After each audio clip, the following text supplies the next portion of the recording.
আমার খুবই বড় গর্ব যে আমার বাবা হচ্ছে হুমায়ূন আহমেদ আর আমার মা হচ্ছে গুলতেকিন। অভিনয় করতে পারি, কিন্তু মানে ইন্টারেস্টিং কোনো চরিত্র আসলে করব। যে আমি চাই না মানুষ ভাবুক যে এই গল্পগুলা আমি ওন করি আর খালি আমি বানাতে পারবো। বনলতা এক্সপ্রেসের সঙ্গে হুমায়ূন আহমেদের সম্পর্কটা কি? হুমায়ূন আহমেদের বইয়ের থেকে অবলম্বন করা, so obviously it's an adaptation. Banalata এক্সপ্রেসে কি আপনি আছেন? আমার ভয়েস আছে ট্রেলারে, এতটুকু কি বলতে পারবো এখন। হুমায়ূন আহমেদ জাতীয় সম্পদ। হুমায়ূন আহমেদকে নিয়ে অনেক কিছু করা হচ্ছে। আপনি কিছু করছেন? আমার দায়িত্ব বাবার ছেলে হিসাবে হচ্ছে বনলতা এক্সপ্রেসের মতো যাতে আরও ছবি হতে পারে এটা আমি দেখতে চাই। আমি চাই যে আরও অনেক নির্মাতা বাবার গল্পগুলোকে নিয়ে কাজ করুক। ধরেন আমি চাইলাম আমি হুমায়ূন আহমেদের গল্প নিয়ে সিনেমা করব। আমাকে আপনি কিভাবে ট্রাস্ট করবেন? অনেকেই চাইবে। সেম প্রসেস যেটা তানিম নূর ওয়েন্ট থ্রু। তানিম ভাই আমাদের কাছে এসেছে, আমাদের ফ্যামিলির কাছে। উনি ওনার ভিশনটা বলেছে গল্পটার জন্য, প্লাস ওনার প্রিভিয়াস ট্র্যাক রেকর্ড তো খুবই অ্যামেজিং। উনি অনেক আগে অনেক কাজ বানিয়েছে। সো ওইভাবে মানে মানে মেক সেন্স। সো কারোর যদি কোনো ভিশন থাকে, কারণ আসলে একটা গল্পের বই আর ফিল্ম দুইটা কমপ্লিটলি আলাদা মিডিয়াম।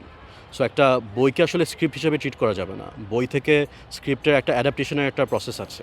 আর ডিরেক্টরের একটা নিজস্ব সামথিং, অবভিয়াসলি হুমায়ূন আহমেদের বই, কিন্তু ডিরেক্টরের একটা পার্সোনালিটি, তার একটা ভাবনাও চলে আসতে হবে ফিল্মটার মধ্যে। সো যে বাবার গল্পগুলোকে একটা ভাবনা দিতে পারবে, একটা ভিশন দিতে পারবে, I think I would love to see আরও অনেক অ্যাডাপ্টেশনস বাবার কাছে। কিন্তু অনেকেই চায় যে নুহাস করুক। হুমায়ূন আহমেদকে সবচেয়ে ভালো রিপ্রেজেন্ট করতে পারে নুহাস। তো নুহাসের মাধ্যমে হুমায়ূন আহমেদকে দেখা অসংখ্য মানুষের ইচ্ছে আছে। আপনি কবে আসছেন?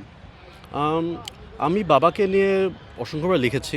আমার অনেক লেখা আছে, প্রথম আলোর জন্য অনলাইনে অনেক লিখেছি বাবাকে নিয়ে। সো মানুষ যদি আমার চোখে বাবাকে দেখতে চায় বা আমার পার্সপেক্টিভ জানতে চায়, এটা নিয়ে আসলে আমি অনেক কাজ করেছি ছোটোবেলা থেকে। মানে সিনেমা নাটক নিয়ে আমি বলতে চাচ্ছিলাম।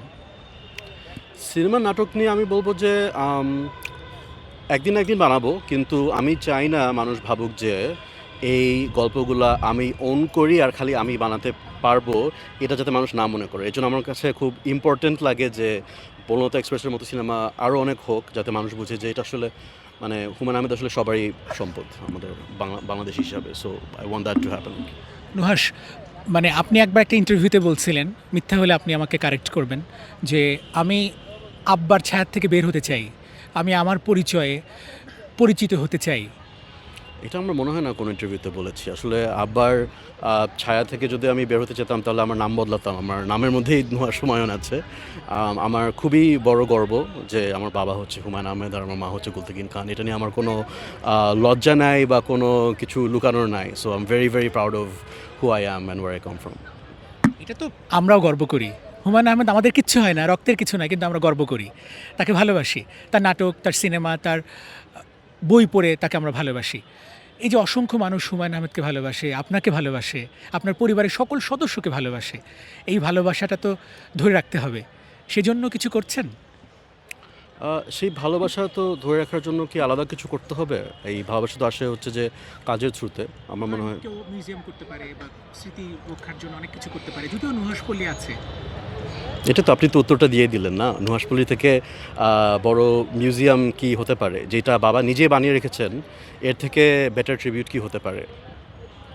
আমি শেষ করব, বাবা কি কোনো কিছু বলে গেছেন যে সিনেমা নিয়ে বা কেউ যদি গল্প নিয়ে কিছু কাজ করতে চায়, এরকম কি কোনো স্মৃতি আছে বা কথায় কথায় হয়েছে কি না? বাবা একবার কথায় কথায় বলেছিল যে হয়তো বাবার অনেক গল্প আছে যেগুলা আন্ডাররেটেড থাকবে, যেগুলা রেডারের বাইরে যাবে, যেগুলা মানুষ অত অ্যাপ্রিশিয়েট করবে না। এজন্য আমার কাছে মনে হয় যে খুবই ইম্পর্টেন্ট কিছুক্ষণ গল্পটা থেকে যেরকম বনলতা এক্সপ্রেস হচ্ছে, এরকম অনেক গল্প আছে কিছুক্ষণের মতো। কারণ মানুষ অনেক আসলে হিমু বা মিসির আলি বা কিছু ক্যারেক্টার নিয়ে ফ্যাসিনেশন বেশি থাকে, যেগুলো কাইন্ড অফ ফ্র্যাঞ্চাইজ টাইপের ক্যারেক্টার বাবার। কিন্তু ওগুলোর বাইরে বাবার ছোটো ছোটো অনেক গল্প আছে যেগুলো অনেক দারুণ। অ্যান্ড সাধারণ পাঠকদের সাথে যদি কথা বলেন, যেটা আমার অনেক কথা হয়, কেউ মানে দেখা হলেই তো মানুষ বলে যে ও আচ্ছা আমি বাবার খুব বড় ভক্ত, আমার প্রিয় গল্প হচ্ছে এইটা এইটা এইটা। তার মধ্যে কিছুক্ষণ থাকে, তার মধ্যে অনেকের খুব গল্প থাকে। তো এই জন্য আমার কাছে মনে হয় যে এই গল্পগুলো আসলে মানে অ্যাডাপ্ট করা খুব খুব দরকার। লাস্ট, আমি আপনাকে সাইকেল চালানো দেখছি, মানে বনানী থেকে ব্র্যাক ইউনিভার্সিটিতে আপনি সাইকেল চালিয়ে গেছেন, আবার যেতেও দেখছি আসতেও দেখছি। এই যে সরল সহজ, হয়তো এটা আপনি ভালোবাসেন। হুমায়ুন স্যারও এরকম, জিন বলে তো ব্যাপার আছেই। নুহাস, আপনি অভিনয়টা খুব ভালো করতেন, আমি আপনার বিজ্ঞাপন দেখছি, এত সুন্দর। অভিনয় কেন থাকেন না, করেন না কেন?